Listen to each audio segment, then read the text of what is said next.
Hello. Yes sir. हाँ बेटा, ये क्वेश्चन क्या प्रॉब्लम है? तो फॉर्मूला है सिंपल सा। इसमें सर रिलेशन सर मुझे लगता है बुक्स में सर दिया नहीं होता है इसके बीच में सर, तो मैं बड़ा कंफ्यूजन। नहीं, मोस्ट प्रोबेबली सारी बुक्स में दिया रहता है। क्या आपको क्या इश्यू है इसमें? सर इसमें सर तीनों में सर ये रिलेशन फाइंड आउट करना था सर, तो उसमें देखा था तो नहीं दिया सर। हाँ हाँ, ये बेटा इसमें देखो, ये फॉर्मूला सीधे सीधे से आप अगर 12th में पास कर ले या अभी 12th अपियरिंग है अभी? नहीं अपियरिंग है।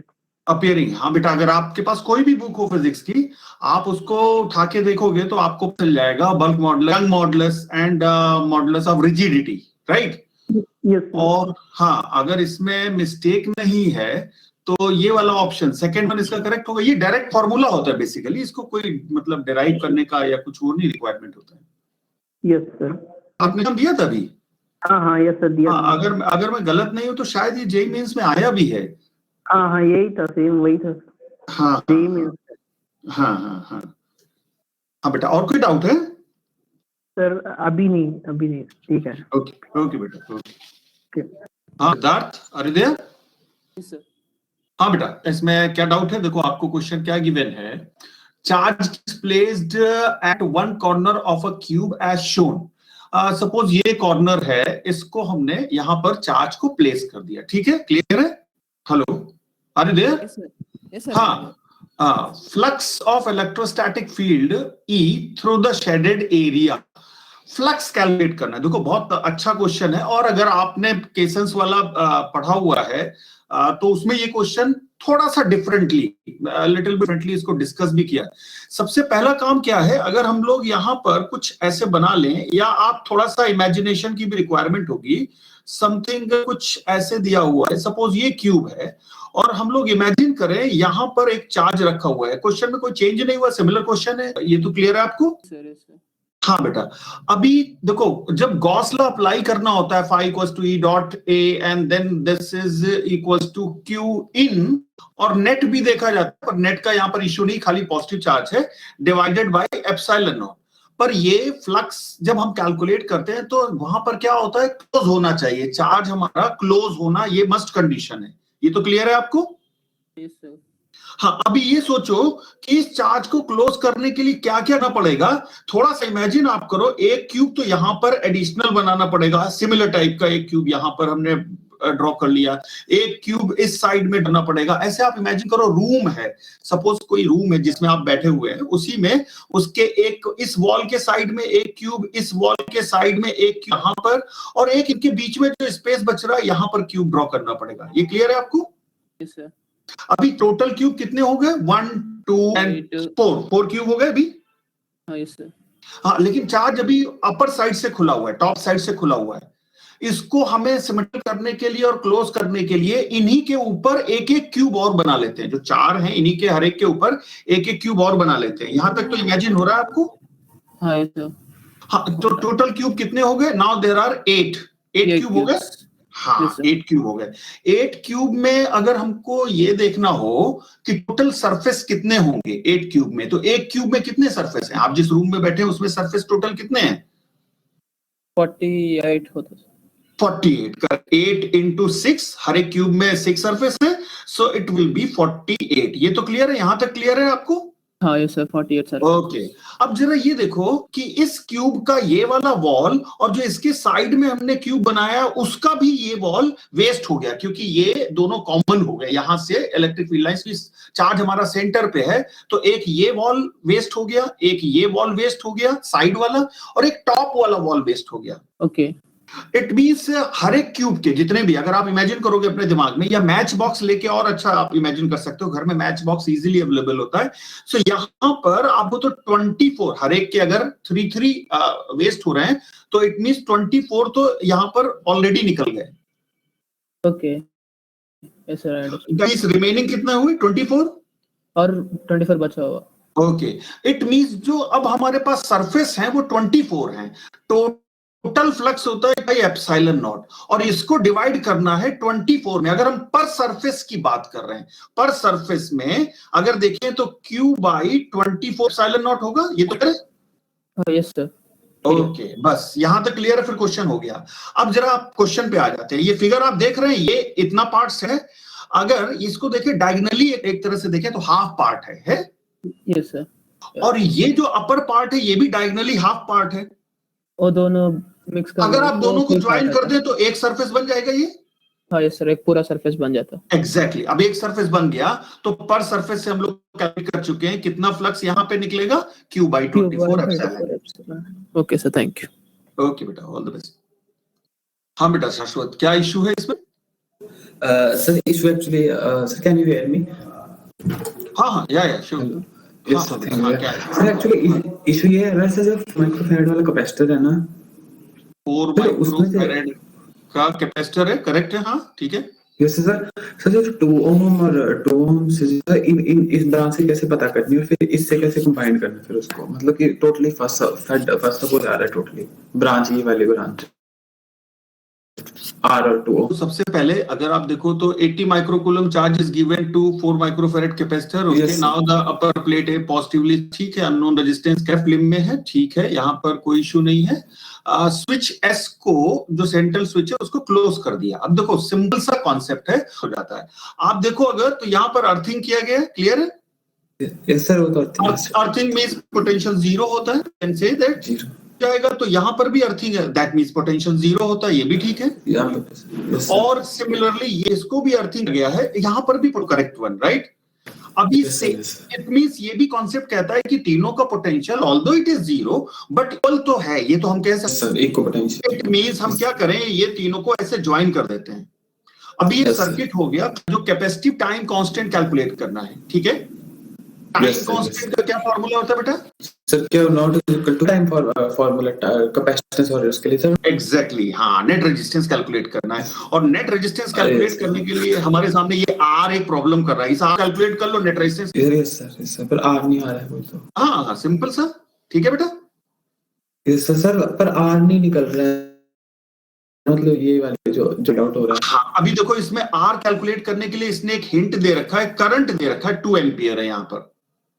तो वो यस सर। हाँ अभी ये 2 एम्पियर करंट जब यहाँ पर आएगा तो ये डिस्ट्रीब्यूट होगा, ये तो क्लियर है। Yes sir. एम्पियर करंट जा रहा है तो ये कुछ करंट यहां से आ रहा होगा और सिमिलरली कुछ करंट यहां से भी आ रहा होगा और दोनों ने मिलके इसको 2 एम्पियर दिया पर इस 2 ओम। Yes sir. अगर आप यहां से इसको पकड़ लो तो ये जो R और 5 ओम ये सीरीज में है, एग्जैक्टली इनमें दोनों में सेम करंट होगा। और ये जो 16 ओम है ये दिया हुआ है इन पैरेलल में, मतलब potential this one as well as this one same होना चाहिए। Yes sir. ठीक है बेटा, अब पुट होगा तो फिर इसके अक्रॉस भी सेम होगा पोटेंशियल डिफरेंस। Yes sir. अभी इसका मतलब है कि हमको यहां क्लियर हो गया 1 आएगा 2 4 आएगा 4 आएगा। अभी अगर इसका पोटेंशियल क्लियर हो गया तो हो गया इतने पार्ट का, और सिमिलरली इतने पार्ट का भी पोटेंशियल हमको क्लियर हो जाता है। मींस यहां से मिल गया इसका, यहाँ पे यस सर क्लियर है। अभी करंट यहां का मिल गया तो इट मींस जो रिमेनिंग होगा वो करंट इस ब्रांच से आया होगा, रिमेनिंग। Yes sir. क्लियर है। अभी करंट भी मिल गया, पोटेंशियल भी मिल गया, बचा हमारे पास क्या, ये आर अननोन बचा। Yes sir. तो इसका मीनिंग है simple, Ohm's law, V equals to I R. V हमको मालूम है, I मालूम है, R दोनों सीरीज में है, मींस R प्लस 5 होगा। ये बोलते हैं V4 होगा ना फिर तो। क्या बेटा क्या? V जो R के पास फिर नहीं हम R के पास भी नहीं, ओवरऑल देखते हैं हम, ओवरऑल सर्किट। भाई हमको देखो करंट जो पूरे इस ब्रांच से आ रहा है वो कैलकुलेट हो गया, तो इसका मतलब है कि हमको ओवरऑल V जो इस एंड के अबाउट है वही हमारा इस एंड के अबाउट है, वही हमारा यहां से वो एंड के अबाउट है। Yes sir. Yes sir. तो जब V मिल गया, I मिल गया, अभी एक R बचा है अननोन, R प्लेट हो जाएगा, उसके बाद R इक्वल। Yes sir. ठीक है, वहां से हमें टाइम कांस्टेंट आ जाएगा। ठीक, okay, all the best. Can I ask one more question? हाँ sure. Can kindly let me upload. Okay हाँ बेटा, हाँ क्या प्रॉब्लम है अभी बताओ। Power of reactor uranium 235 is 1000 watt, okay. के ऑफ यूरेनियम पर आर पूछ रहा है। हाँ अभी बताओ क्या प्रॉब्लम है। सर पावर तो जाएगा, पावर इक्वल टू ई, नहीं ई अपॉन टाइम से तो पावर का तो लग जाएगा। हाँ, मास वैल्यू लग रहा, पता मास नहीं हो रहा फिर ना। मास डिके ऑफ यूरेनियम 235 पर आर पूछा हुआ है। ये पावर का मतलब होता है पर सेकेंड। अगर आप थोड़ा कैलकुलेशन थोड़ा ज्यादा हो, जो पावर होता है 10 to the power 3 kilowatt given है, मींस हम 10 to the power 3 और मल्टीप्लाई कर दें। Now this is what of joule पर सेकेंड, ठीक है ना? This is what This one is joule पर second means energy per unit time. sir. हाँ, अभी क्या कह रहा है कि हमको मास डीके कैलकुलेट, तो मास ही तो पूछ रहा है इसमें से कौन सा ऑप्शन होगा यहाँ पर।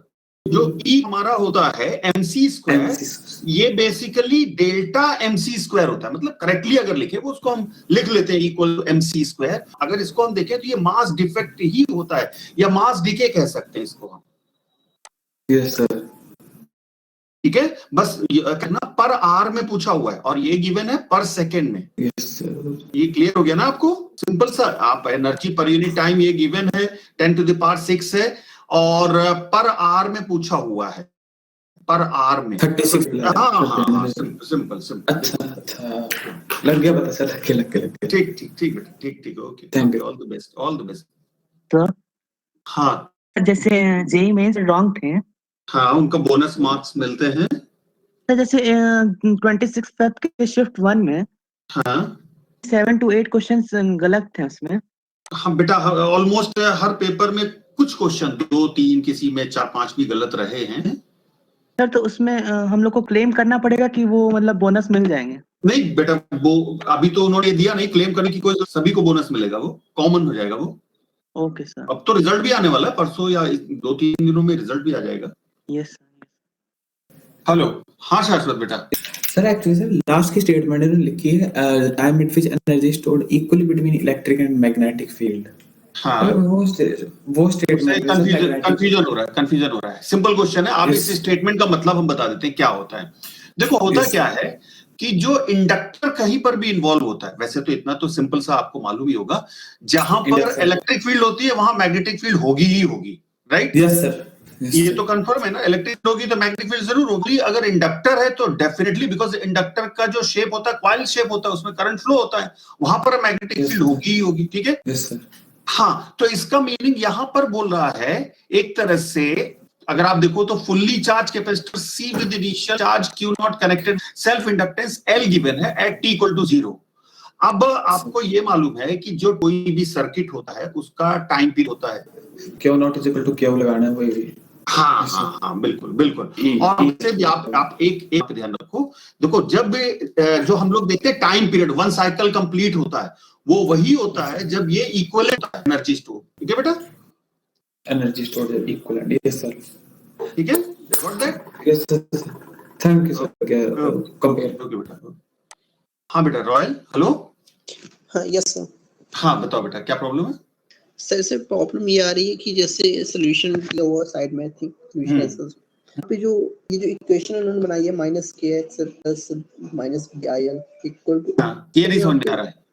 हाँ यहाँ पे नेगेटिव, बाकी सर ये जो bil ये आई थिंक क्लियर है सर। अच्छा बेटा, देखो ये यहाँ पर क्या गिवन है, आप क्वेश्चन को समझ लो, सॉल्यूशन अपने आप क्लियर हो जाएगा। देखो जब इसमें आप मैग्नेटिक फील्ड है और गिवन है strip 10 centimetre long, U shaped है, स्प्रिंग कांस्टेंट भी हमको गिवन है, assembly kept in a uniform magnetic field from its equilibrium position and release number of oscillation it performs and बाकी डिटेल भी given है। इसको जब पुल किया गया तो स्प्रिंग में क्या हुआ? स्प्रिंग में एक्सपेंशन हुआ। Yes sir. अच्छा, स्प्रिंग में एक्सपेंशन हुआ तो ये kx फोर्स तो इसी डायरेक्शन में लगेगा टुवर्ड्स द मेन पोजीशन। हाँ, अभी बात आती है जब इस रॉड को इधर किया गया तो आप याद करो ईएमआई चैप्टर, जो मूविंग रॉड वाला केस होता है, जब रॉड इधर मूव कर रहा होगा तो इसमें करंट का डायरेक्शन क्या होगा, ये देख, करंट का डायरेक्शन क्या होगा, और लेफ्ट हैंड रूल से हम लोग देखते हैं इसको यहाँ पर। Yes sir. हाँ, तो इसका मीनिंग है इस पे जो मैग्नेटिक फोर्स लग रहा होगा मूविंग रॉड पे BIL होते हैं। इट मींस ये भी, अगर आप लेफ्ट हैंड रूल देखोगे, लेफ्ट हैंड रूल अगर आपको याद होगा, जो हमारा 4 फिंगर होता है, सेंट्रल फिंगर होता है, सेंट्रल फिंगर को हम लोग देखते हैं अपवर्ड डायरेक्शन में, इसमें करंट इस डायरेक्शन में फ्लो करेगा I, और अब मैग्नेटिक फील्ड का डायरेक्शन देखो तो इनवर्ड है। अब आप अगर अपने लेफ्ट हैंड का यूज करो और मैग्नेटिक फील्ड की डायरेक्शन में अपने 4 फिंगर को अप्लाई करो, करंट के डायरेक्शन में जो सेंट्रल फिंगर मतलब जो बड़ा वाला फिंगर है उसको अप्लाई करो, तो जो थंब होगा हमको वो बता देगा direction of magnetic force. Exactly ये हमारा BIL हो गया, ठीक है। जब इसको हम पुल करेंगे इनकी वजह से होगा इस पे रिटर्न, दैट्स वाई यहां पर ये माइनस साइन यूज किया हुआ है। मतलब ये बेसिकली KX आप ऐसे समझ सकते हो, KX plus BIL will be equal to minus two acceleration, नहीं बल्कि उसको रिटार्डेशन कहेंगे। सर हाँ एक चीज और सर, यहाँ पे हाँ। जो उन्होंने BIL की जगह यहाँ सब्स्टिट्यूट किया BLV/R सर। हाँ ठीक है, ये कैसे आया? अच्छा, मोशनल EMF का फॉर्मूला क्या होता है? BBL होता है, B yes sir. Motional EMF का, और I इक्वल्स टू क्या होता है हमारा? E/R होता है। R हाँ इक्वल टू बस यहाँ से आ गया। ठीक है ओके सर, समझ गए। Okay thank you. हाँ दिव्यांश बोलो बेटा। सर एक कॉन्सेप्चुअल क्वेश्चन था हाँ बोलो। सर, जैसे एक पेंडुलम है, उससे बॉब लगा हुआ है, उसमें वाटर भरा हुआ है पूरा एक हॉलो स्फीयर में। हाँ, और उसमें जब होल कर देते हैं तो उसके टाइम पीरियड में क्या वेरिएशन आएगा? Yes sir. बेटा ये हम लोगों ने उसमें भी समझाया हुआ है, लेक्चर में भी समझाया हुआ है। हाँ, आप यहाँ पर इसी पेज में हम लोग देख लेते हैं, ठीक है। ऐसे इमेजिन करो ये कोई बलून है या कोई बॉल है, ठीक है। Are you there? यस। हाँ, अभी ये पूरी तरह से फिल्ड है और ये ऑसिलेट कर रहा है, ठीक है। अभी जो टाइम पीरियड के लिए अपन लोग क्या लिखते हैं? 2 पाई रूट ऑफ L/G लिखते हैं, क्लियर है? Yes sir. हाँ, अभी L को कहा जाता है, वैसे बुक्स में, स्कूल लेवल की बुक्स में लिखा जाता है L length of the string, पर वो स्मॉल बॉब के लिए होता है। अगर बॉब थोड़ा सा बड़े साइज का है तो वहां पर L होता है गैप बिटवीन सस्पेंशन पॉइंट जहां से हैंग किया गया है और साथ में CM मतलब सेंटर ऑफ मास, ठीक है। यस। तो जब ये पूरा पानी इसमें भरा हुआ होगा तो सेंटर ऑफ मास इसके यहां पर होगा, मतलब सेंटर पे ही होगा। वो बाहर निकल रहा है तो जो पानी का लेवल है वो नीचे आएगा, मतलब हैवियर पोर्शन नीचे आएगा। इसका मतलब सेंटर ऑफ मास करेगा टुवर्ड्स डाउनवर्ड, थोड़ा सा शिफ्ट करेगा। इसका मतलब ये गैप L इंक्रीज करेगा, और अगर गैप L इंक्रीज कर रहा है तो फर्स्टली तो इसका टाइम पीरियड इंक्रीज करेगा। ये तो क्लियर है यहां तक? यस। अभी ये सोचो कि ये जब पानी बहुत थोड़ा बचेगा, वाटर इसके जस्ट बॉटम पे थोड़ा सा रह जाएगा, फ्यू ड्रॉप्स, उस टाइम पे सेंटर ऑफ मास क्या होगा? फिर अपवर्ड मूव करेगा, फिर वो टुवर्ड्स द सेंटर की तरफ अप्रोच करेगा। तो उस कंडीशन में क्या होगा? Now L will again L decrease करेगा, तो अपन लोग क्या कहेंगे? Time period will decrease. ये पॉइंट क्लियर हुआ आपको? Yes sir. हाँ, अभी जब ये पूरा पानी निकल जाएगा, पूरा लिक्विड निकल जाता है, उस कंडीशन में इसका सेंटर ऑफ मास कहां आ जाएगा? फिर वहीं आ जाएगा जहां पे पहले था, जब ये पूरी तरह फील्ड था। Exact, time period will be constant. अब हम कह सकते हैं टाइम पीरियड उसका कांस्टेंट हो जाएगा। तो पहले टाइम पीरियड इंक्रीज करेगा बिकॉज L इंक्रीज करेगा इफेक्टिव लेंथ, बाद में टाइम पीरियड डिक्रीज करेगा and then finally it will again constant, ठीक है। Yes sir. सर अगर ये बॉब अगर एक आइस से बना हुआ है, आइस से बना हुआ है, हाँ ठीक है। यस सर, तो उसमें एक मतलब कि वो स्फीयर बड़ा है, ये बॉब बड़ा है साइज में, हाँ ठीक है। उसकी टाइम पीरियड में कैसे चेंज आएगा जब मेल्ट होगा? तो नहीं, अब आइस अगर मेल्ट हो रहा है और होमोजीनियस है, जो स्फीयर आपने आइस से बनाया है, तो वो अगर होमोजीनियस है, इसका मतलब है कि आउटर सरफेस से होमोजीनियस फॉर्म में स्फीयर से मेल्ट होगा। या हम और थोड़ा सा इसको इंटरेस्टिंग बनाए तो जहां पर एयर ज्यादा लगेगा वहां से थोड़ा सा ज्यादा मेल्ट होगा। उस कंडीशन में, क्योंकि बाहर से आइस मेल्ट होगा, बाहर से ही तो आइस मेल्ट होगा ना। अगर आप जैसे कह रहे हैं, आपने इमेजिन किया कि ये आइस का बॉल है, तो टाइम पीरियड में कोई डिफरेंस नहीं आएगा, क्योंकि मास से इंडिपेंडेंट होता है। टाइम पीरियड किस पे डिपेंड करता है? इफेक्टिव लेंथ और जी पे डिपेंड करता है, या इफेक्टिव एक्सेलरेशन पे डिपेंड करता है। सर लेकिन ये जो आइस जब मेल्ट करेगा तो जो बड़ा स्फीयर रहेगा उसकी रेडियस चेंज होगी ना, वेरी करेगी। हाँ, रेडियस तो चेंज होगी आपकी, लेकिन वो आफ्टर लॉन्ग टाइम हम ये ऑसिलेशन देखते हैं तो बहुत थोड़े टाइम के लिए देखते हैं, क्योंकि थोड़ी देर बाद बहुत सारे कॉज आने लगते हैं। जैसे स्ट्रिंग है, स्ट्रिंग में कुछ ट्विस्टिंग आने लगती है, या यहाँ पर सस्पेंशन पॉइंट पे फ्रिक्शन काम करने लगता है। अगर आप उस पॉइंट को देखें कि हाँ कुछ देर बाद में, आफ्टर सम टाइम डेफिनेटली इसका साइज छोटा होगा।